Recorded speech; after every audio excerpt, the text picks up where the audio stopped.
Hi everybody, Fury Balisong here, and today I am doing a big review of a knife I know a lot of people have been waiting for.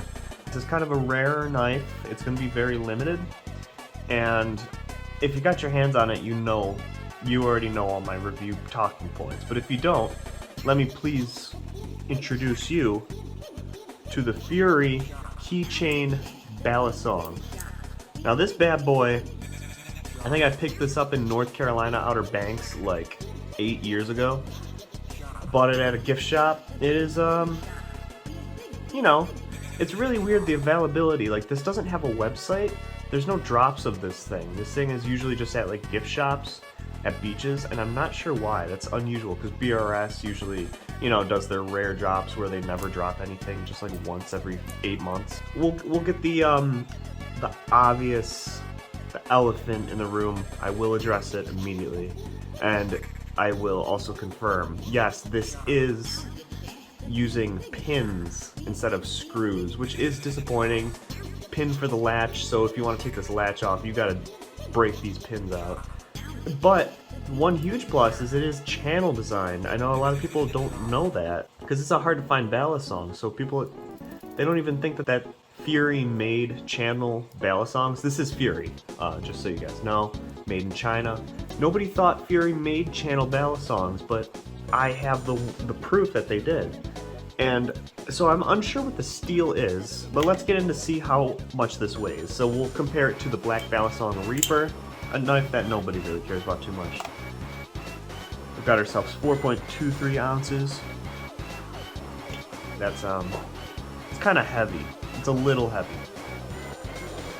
We've got ourselves the Fury. That is 0.67 ounces. It's a little light, if I'm gonna be honest. 0.67 ounces. That's usually when butterfly knives are like 4 ounces, 5 ounces. This is a little bit on the lighter side. And so the length of it, it's got 2-inch handles. I don't know if you can tell. That's it in my hand. And then a fully open blade is about 3 1/4. So it's this plus the blade is about 3 1/4 inches. I don't know the blade steel.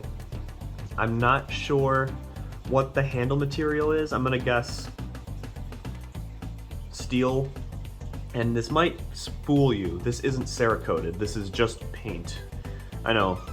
I was disappointed too. I took it to a friend of mine who modifies knives. I'm like, dude, is this Cerakoted? I can't tell. And he said, no, that's a dollar store paint. So I'm gonna get into some of the pros of this. So I'm gonna get into some of the cons of this. It sucks. So let's get into the review right away. Ergonomics, that's gonna be a 1.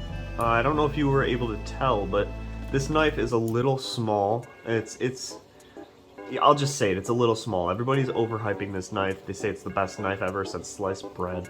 This is a small knife. It's fucking small. I don't know if you can tell, but you can't really get a good grip on it. You try to cut something and you're just gonna be cutting off your fingernails. It's a little too small. There's no ergonomics. Even though there are divots and nice holes and a little spot to put your thumb on, you'd have to be 1 foot tall for this to be useful.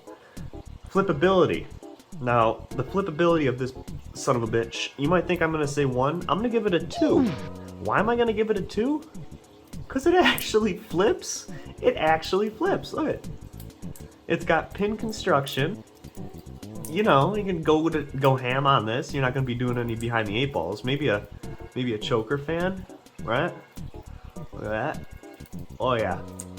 So yeah, that's a 2 out of 10 for flippability. Looks, I give this a fat 2 because this is the ugliest blade I've ever seen. It just looks like a dagger. It's like a misshapen chode of a dagger with one sharp side, obviously. It's got some Benchmade 42 roots in it, like every knife ever. It's black with gold pins, and it looks dumb. And the materials and finish, I am going to give a 2. And the only reason it's getting 2 is because it actually has an edge on it. I would think this would be a joke with no edge, but you can actually use this to cut things. I'll cut off my fingernail a little bit. I can shave it a little bit. This play is just, like, come on. This play, that's That's like Benchmade 42 T-latch levels. And speaking of T-latches, it has a T-latch. The pins are rusting. Have you heard of rusting pins before? And the tang pin? That shit's rusting too. It doesn't even look like it's iron. How is it rusting? It looks like it's some sort of brass that still rusts? I don't know. Unfortunately, that gives us a total score of 7 out of 40 for the Fury Keychain Balisong. Now, of course, catch me in the next video for another review. Leave any suggestions of YouTube video ideas or any things you want me to review, and I will most likely comment to you or give you a heart. Happy April Fool's Day, although this review was 100% serious. I will see you in the next video. Peace.